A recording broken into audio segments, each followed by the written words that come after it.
नमस्कार दोस्तों, आप सभी का स्वागत है स्टेनो हेल्थ के यूट्यूब चैनल पर। दोस्तों, हम एक स्पेशल सीरीज स्टार्ट करने जा रहे हैं। उसके लिए हम जो भी डिक्टेशन आपको प्रोवाइड करवाएंगे वो करवाएंगे व्हाट्सएप ग्रुप में। तो व्हाट्सएप ग्रुप की लिंक मैं आपको डिस्क्रिप्शन में दे रहा हूँ। उसमें आपको लीगल डिक्टेशन मिलेगी। अगर जो भी इच्छुक हो, लीगल डिक्टेशन लिखना चाहते हो व्हाट्सएप ग्रुप पे, तो एक लिंक दे रहा हूँ डिस्क्रिप्शन में। उस लिंक पर आप जाइए और ग्रुप को ज्वाइन कीजिए। और स्पेशल जो हाई कोर्ट की तैयारी कर रहे हैं स्टेनोग्राफर की, और जिनको लीगल डिक्टेशन की ज़रूरत है, वो इस ग्रुप को ज्वाइन करें। उसमें आपको आउटलाइन भी दी जाएगी, पीडीएफ दी जाएगी, और ग्रुप को आप जल्दी से जल्दी ज्वाइन करें। तो स्टार्ट करते हैं। 3, 2, 1 स्टार्ट। परिसीमा की अवधि किसी पक्ष विशेष को अप्रिय रूप से प्रभावित कर सकती है, किंतु इस विधि का उपयोजन जहाँ कोई कानून इसके लिए उपबंधित करता हो, पूरी कठोरता के साथ किया जाना चाहिए, और न्यायालय को साम्यपूर्ण आधारों पर परिसीमा की अवधि को विस्तारित करने की कोई शक्ति प्राप्त नहीं है। अतः उच्च न्यायालय द्वारा जिस वैवेकिक शक्ति का प्रयोग किया गया वह न तो उचित है और न ही विवेकपूर्ण।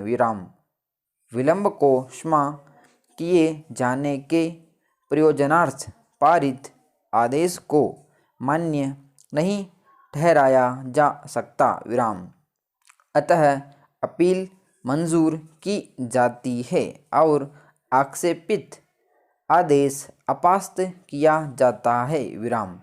परिणाम स्वरूप उच्च न्यायालय ने विलंब को क्षमा किए जाने के लिए फाइल किया गया आवेदन अस्वीकार किया जाता है, और प्रथम प्रकीर्ण अपील परिसीमा द्वारा बाधित होने के कारण खारिज किया जाता है।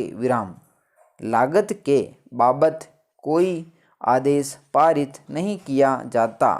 पैरा 2 तारीख 16 नवंबर 1993 को फाइल की गई यह विशेष इजाज़त याचिका 264 दिवसों द्वारा विलंबित है।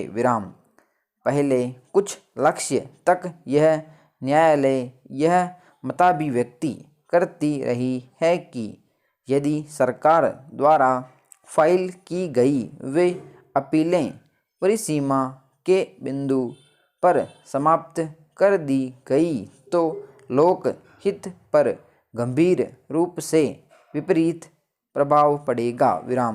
इसी प्रकार मताभिव्यक्तियाँ पहले भी निरंतर रूप से की जाती रही हैं।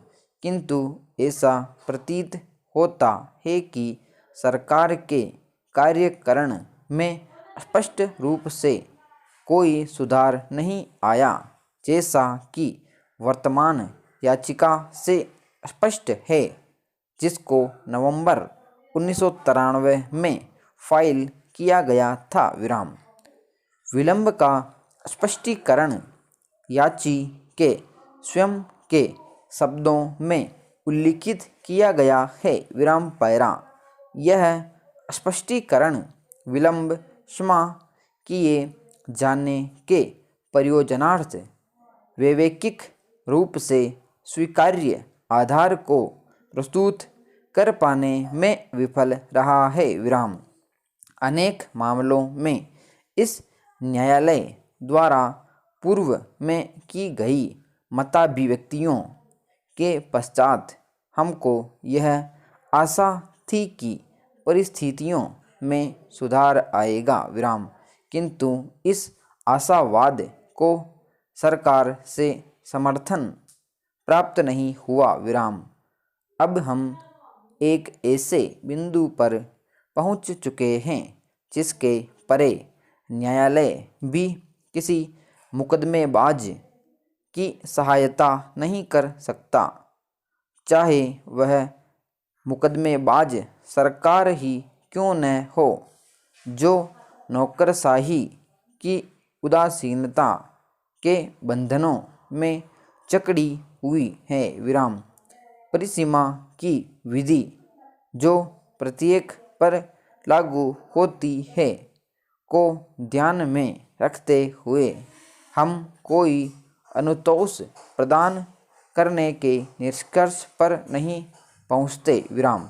यह सत्य है कि सरकार को किसी अन्य निजी मुकदमेबाज की भांति नहीं समझा जाना चाहिए, क्योंकि वास्तव में सरकार के मामले में अपीलें फाइल किए जाने और उनको अभियोजित किए जाने का निर्णय व्यक्तिगत नहीं होता, बल्कि यह एक संस्थागत विनिश्चय होता है जो निश्चित रूप से कुख्यात लाल फीताशाही द्वारा लिया जाता है विराम। किंतु इसकी भी एक सीमा है विराम। इस गुंजाइश के बाद भी इस मामले में विलंब के लिए प्रस्तुत किया गया स्पष्टीकरण जनसामान्य के हितों को संरक्षण प्रदान किए जाने के मामले में मात्र राज्य की उदासीनता विराम समाप्त। दोस्तों ये थी डिक्टेशन। अगर आपको अच्छी लगे तो लाइक करें और कितनी गलतियां आपकी आ रही कमेंट बॉक्स में ज़रूर बताएं। मिलते हैं नेक्स्ट वीडियो में। जय हिंद।